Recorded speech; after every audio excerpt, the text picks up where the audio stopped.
Primeiramente, sejam muito bem-vindos a mais um episódio do Fenômenos Nada Lógicos. Tá errado, porque é outra coisa que é para falar. É o nosso canal Fenômenos Nada Lógicos. Hoje nós vamos falar, eu sou a Gabriela e hoje nós vamos falar sobre corpo de verão. Tá.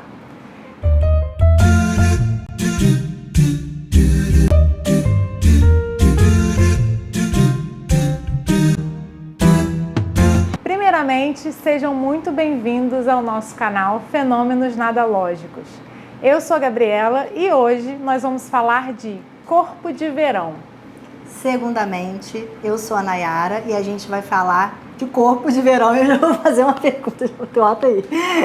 Segundamente, eu sou a Nayara e já vou lançar uma pergunta para você, Gabi. O que você já fez para ter o corpo de verão? Nayara, essa pergunta é ótima, porque eu já vi muita gente fazer muita coisa para ter um corpo de verão. Mulheres, principalmente, né? Mas não só. Mas a minha vivência é contrária. Na verdade, eu já deixei de fazer muita coisa por não sentir que eu tinha um corpo de verão.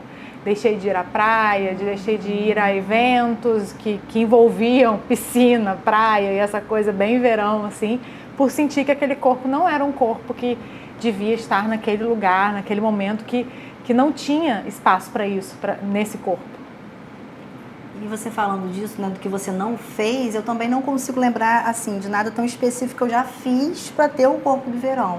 Mas eu lembro o quanto me incomodava ser muito magra, né? Vários apelidos. Posso até falar um deles aqui, arroz sem sal.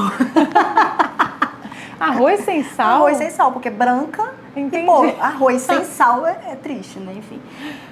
E aí eu tinha um complexo muito grande de perna fina, então eu usava 3 calças, isso lá na minha adolescência, pré-adolescência, 11, 12 anos. Então, de alguma forma, não é o corpo de verão, mas é um corpo que eu queria mostrar que era diferente do que realmente ele era para ser aceita, para não ser zoada, né? De alguma forma. Na praia, verão, e aí depois que eu comecei, e aí é legal, porque a ideia da academia veio nesse caminho do exercício físico, não de um caminho de saúde, de bem-estar, mas de, cara, eu não quero ser a magra e eu preciso ir para academia para ser diferente. E aí quando eu comecei a ir para academia, por uma questão estética, que eu acho que é muito importante falar, que hoje tem sim um incentivo maior a essa questão da saúde. Mas é hipocrisia falar que vai pela saúde. Muita gente vai pela estética e a saúde é uma consequência. O que não é um julgamento, que pode ser um caminho possível para depois você, né, conseguir ter uma saúde melhor, não tem problema. Mas a questão minha foi estética e quando eu consegui, né, não ser tão arroz sem sal, criar um salzinho nesse arroz, eu adorava ir para a praia. Porque aí eu tinha essa noção também de não vou ser mais chamada de arroz sem sal. Então, o quanto, hoje eu falo isso rindo, né? E com um olhar muito diferente, porque o quanto era sempre o meu corpo para o outro, não era para mim. É o que o outro percebe, né? Como se eu não fosse a Nayara, eu fosse um corpo. E o que esse corpo mostra para o outro é o que importa para mim.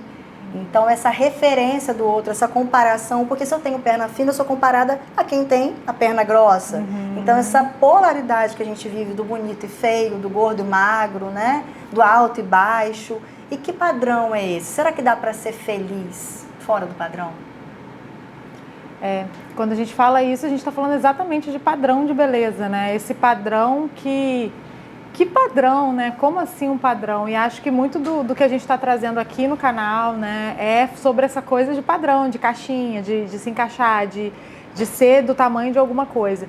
E eu acho que para determinadas coisas é muito importante a gente levantar o quanto existem violências que acontecem tanto para com as pessoas, e aí as pessoas se sentem violentadas quando elas estão se sentindo fora do padrão de beleza, como também uma violência sua para consigo, né? Uma violência sua para consigo, né? Porque você acaba fazendo exatamente um movimento de fazer coisas com o seu corpo que, na verdade, não são em prol de uma saúde, mas em prol de uma violência, né? Você acaba se ferindo, se machucando. E é interessante porque quando você falou sobre isso, sobre a sua busca por essa estética, né? A sua ida para a academia foi de estética, não foi saúde. Mas, na verdade, foi uma saúde, porque foi uma outra saúde, né? Talvez numa busca de uma saúde mental, digamos assim, né? Numa busca de se sentir melhor e de se sentir mais pertencente, você foi tentar encontrar o caminho possível ali que te levaria a esse lugar, né? E que de alguma forma funcionou, né? E pelo que você trouxe, não foi fazendo algo ruim, né? Não foi fazendo uma coisa que te violentou, que te fez mal, mas sim algo que você buscou, que te fez bem, foi positivo. Foi positivo, mas é interessante a gente olhar como o passado, não é só o futuro que é indeterminado, o passado também, né? Muda o tempo todo a partir do momento que a gente olha para ele diferente, né? Esse movimento de passado, presente e futuro que está o tempo todo aqui. E quando eu olho para isso, eu também consigo perceber o que você me trouxe de, poxa, teve um aspecto positivo, eu não me violentei, mas por trás disso tinha um sofrimento muito grande de querer ser diferente, não porque eu me sentia mal. E aí vem essa ideia de que quando a gente sabe que o desejo é o nosso desejo, ou é um desejo que é o outro que está mostrando pra gente que a gente precisa ser assim para ser feliz. E aí a gente traz essa noção do Instagram hoje, naquela época não tinha Instagram, né? E já tinha muito isso, sempre existiu essa cobrança, principalmente no corpo da mulher, né? Que é um corpo que é reificado, que é apartado do sujeito, né? Mas essa cobrança sempre existiu e no Instagram a gente vê o tempo todo mulheres maravilhosas, né? Com aquele corpo lá de Photoshop ou não, porque hoje o padrão é ser fitness, hoje o padrão é o fitness, né? Esse lugar. Então, o quanto, de alguma forma, era um sofrimento, e hoje olhar para isso eu percebo assim, caramba, será que eu poderia ter visto isso de uma forma diferente de qual é o problema de eu ter a perna fina?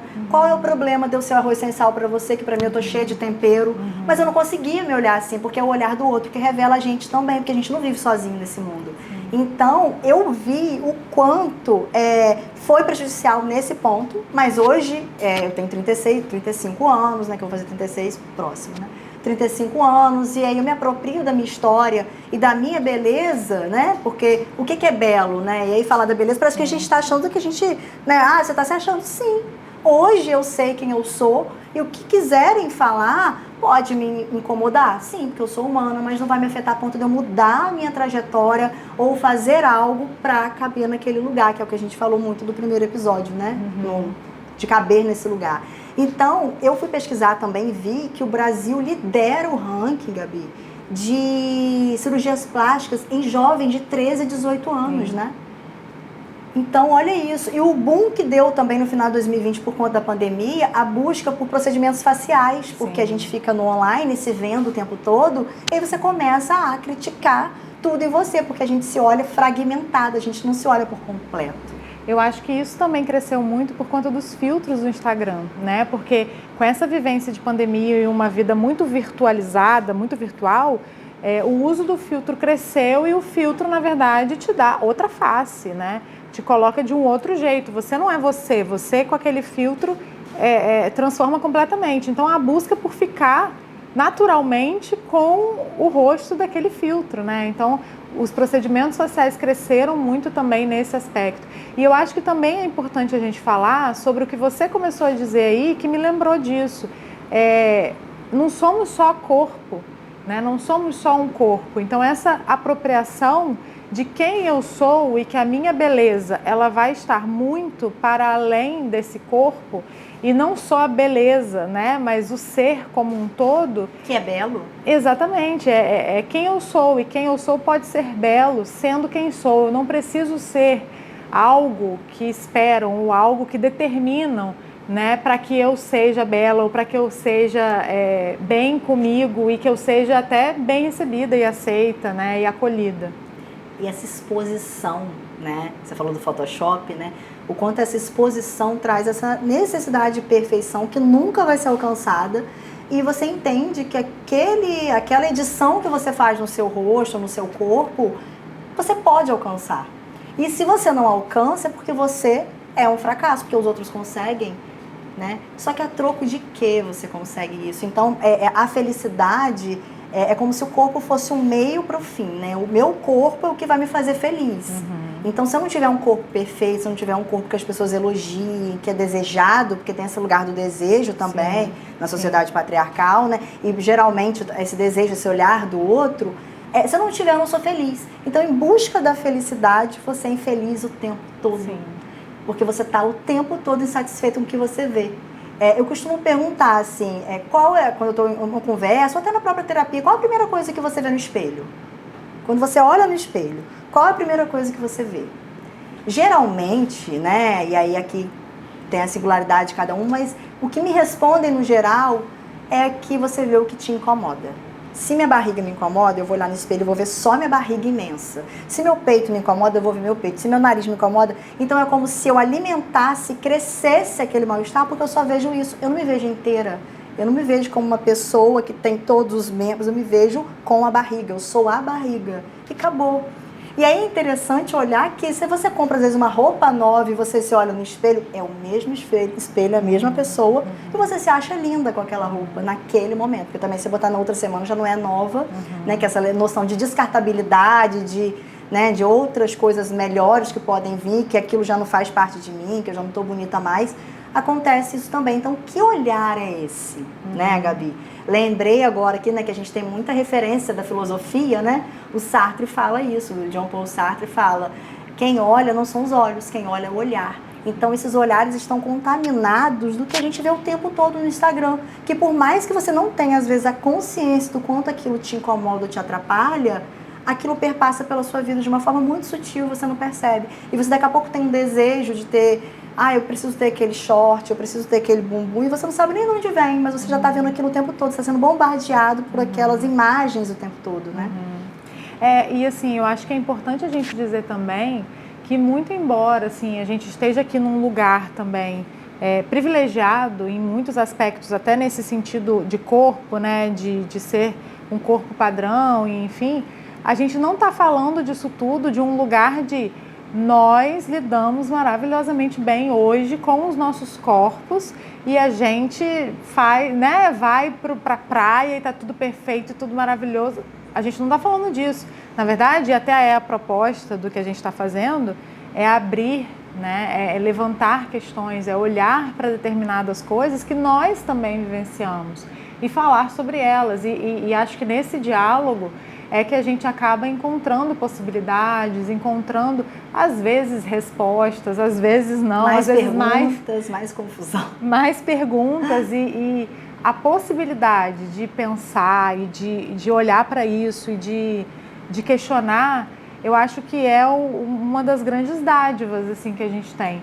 Porque se a gente só seguir o fluxo, se a gente só entrar no que a gente está vendo que está sendo, o que é para ser feito, a gente perde uma das coisas que são as coisas mais importantes do ser humano, que é essa possibilidade de pensar, essa possibilidade de escolher, essa possibilidade de olhar para quem a gente é e fazer as escolhas a partir disso, essa possibilidade de questionar e de levantar e assim, acho que mais importante de tudo, de nem sempre precisar fechar as coisas que a gente abre e ter respostas. Sim.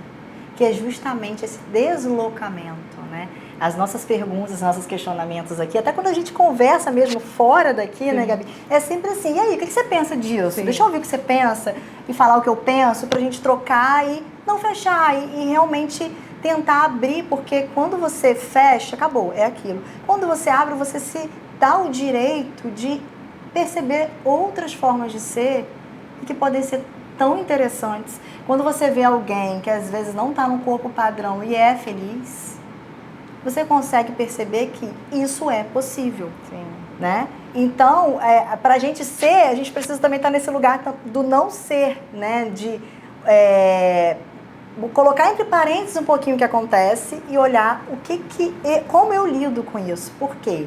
Se aceitar é se conformar, necessariamente, né? Porque eu acho que tem essa visão também de me aceito, e aí eu não tenho que fazer nada. Porque se eu fizer um botox, se eu fizer qualquer procedimento é porque eu não estou me aceitando. Será?